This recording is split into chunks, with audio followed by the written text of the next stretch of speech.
చాలా దురదృష్టకరం.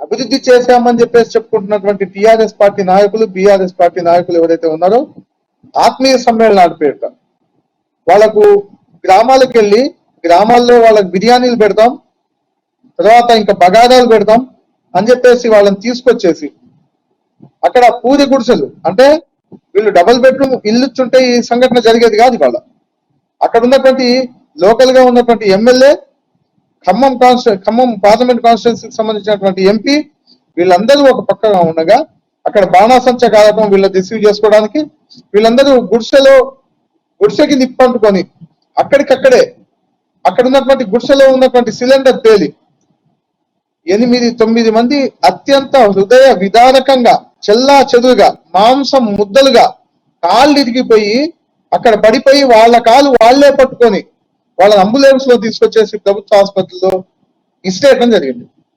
జాయిన్ చేయడం కాదు, ఇసిరేయడం జరిగింది.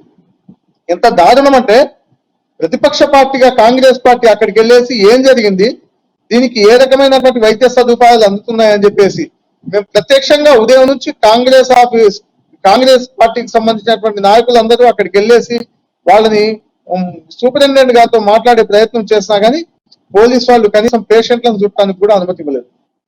ఏదైతే గులాబీ రంగులు వేసుకోవాల్సినటువంటి పోలీస్ వ్యవస్థ ఖాకీ బట్టలతో వాళ్ళ కొమ్ము కాస్తూ అదే పోలీస్ డిపార్ట్మెంట్ కి సంబంధించినటువంటి వ్యక్తి అత్యంత హృదయ విదారకంగా కాలుకి దెబ్బ తగిలితే ఆ కాలుని నరికేశారు వాళ్ళ తొడ వరకు.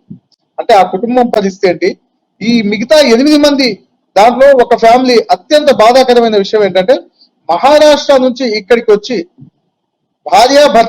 భార్యకి ఒక కన్ను లేదు, భర్త భార్య కలిసి మామిడి తోటలో పనిచేయడానికి వచ్చినటువంటి కుటుంబ సభ్యులు వాళ్ళు.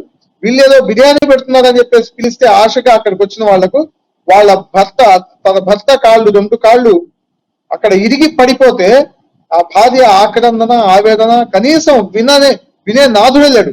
పైపెచ్చు టిఆర్ఎస్ పార్టీ నాయకులు అక్కడికి హాస్పిటల్కి వచ్చేసి కనీసం వాళ్ళకి కావాల్సినటువంటి వసతులు ఏర్పాటు చేయడం, అక్కడ ఐసీయూలో కూడా స్థలం లేక బెడ్స్ లేక పేషెంట్లని అట్లా మామూలుగా కారిడార్ లో పడేసి ఉన్న సందర్భాన్ని మేము దాన్ని వ్యతిరేకిస్తే టిఆర్ఎస్ నాయకులు వెంటనే పోయి ప్రెస్ మీట్ పెట్టి లేదు, ఇది మా ఆత్మీయ సమ్మేళనానికి పేల్చినటువంటి బాంబుల వల్ల కాదు, అదేదో జరిగిపోయింది అని చెప్పేసి దాన్ని డైవర్ట్ చేసే ప్రయత్నం ఏదైతే చేశారో చాలా దారుణం, అత్యంత విచారకరం.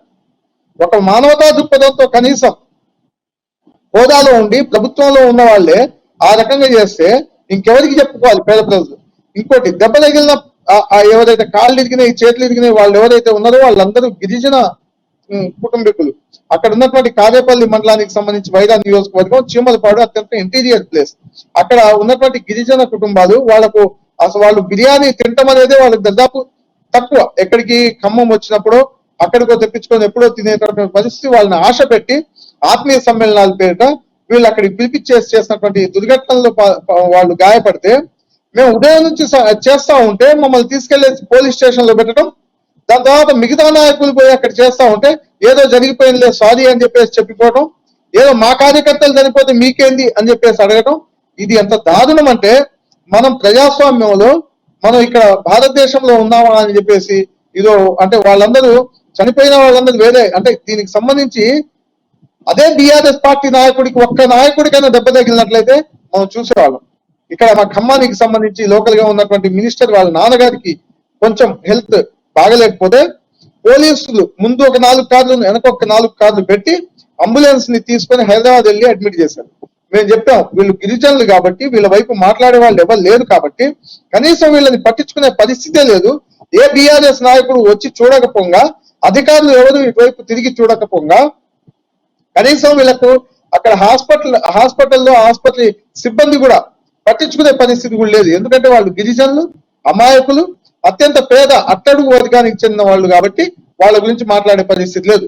అదే బిఎన్ఎస్ నాయకులకు సంబంధించి ఎవరికైనా ఏమైనా జరిగినట్లయితే ఈ బాధ ఏంటో అర్థమయ్యేది. మేము అరిచి గీ పెట్టి మొత్తుకున్నా గానీ వినని పరిస్థితి. చివరికి ఆందోళనతో